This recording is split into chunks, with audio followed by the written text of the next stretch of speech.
Malaysia needs to go to the polls before August 2018, and speculation is mounting as to the timing, readiness and support base of the two sides. When will polls be called? How is current sentiment currently? And what matters most to the people? Ben Suffian of Merdeka Centre provides some answers.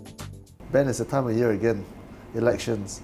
So after all the studies you've done, when do you think it's going to be held? I mean, that's the most interesting question. Yeah. When we look at this, there are many factors that drive, maybe someone like the PM to choose a particular date. Yeah. But, like all politicians and competing parties, they will want to go for a date where they feel they are most ready, they're strongest, and the opponent is at the most weakest, right? And when we look at the calendar, there are two possible windows. One is a window that may happen somewhere at quarter 4, 2017. Yeah. So anytime October or upwards is one particular window. Another window is something that opens up late quarter 1, so let's say around March, or even extending into quarter 2, all the way up to perhaps mid-May even.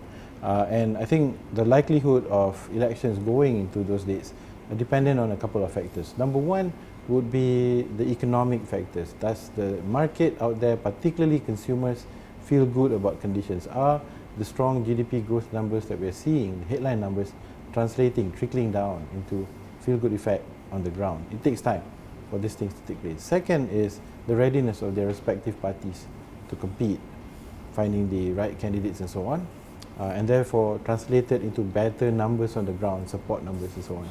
And third is the condition of the opponent.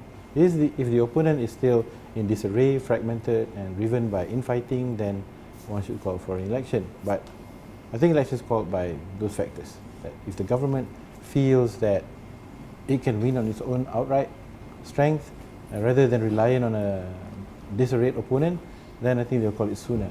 But my money is on a much later.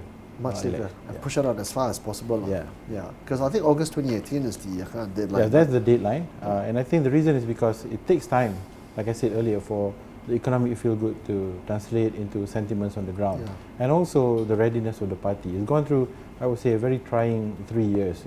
All kinds of issues have erupted and they are trying to bring back support. No, you're right. It's been a very tough 4 years, even with the aviation disasters and then GST, and then I think this year cost of living. I've seen a report that you did. I think economy is the biggest concern among Malaysians. Yes. How do you think, what's going to change in terms of improving at least the sentiment on the ground where the economy is concerned?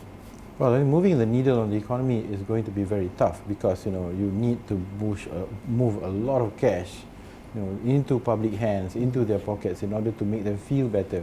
And we are in a market where wages have been relatively stagnant, have been relatively flat for at least a couple of decades.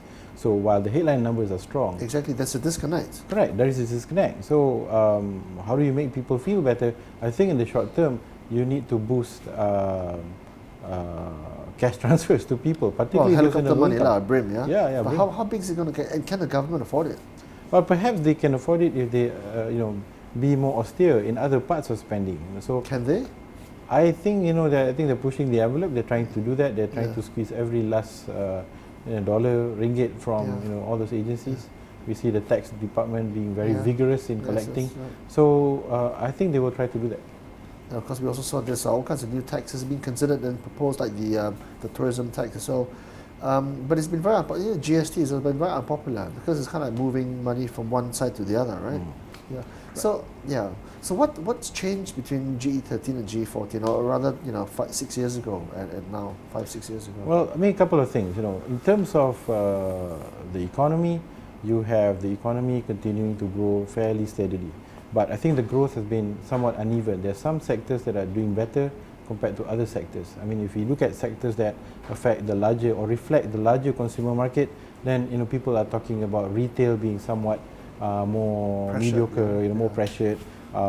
Property development in terms of sales have been less stellar, less than expected. But maybe other sectors of the economy, construction seems to be chugging along. But when you look at political sector, some things have changed. The opposition has split apart from a unified opposition to one that essentially contains the Islamic Party and then the rest of the opposition. But things have also reconfigured in the sense that UMNO has splintered again. A new party has been formed in Sabah and in West Malaysia. and they've joined pretty much the opposition coalition. Yeah, it just seems as if both sides, the establishment as well as the opposition, they can't seem to get their acts together. As you said, I mean, UMNO is split up, but now we got Mahathir and Muhyiddin on one side. They've joined a loose coalition. I think Pribumi, right, with the DAPs and the PKRs and I think the Amanas, which is the PAS splinter. Then PAS itself is kind of like a bit weakened as well. So both sides are quite weak. What's the read? How do people feel about all this splintering?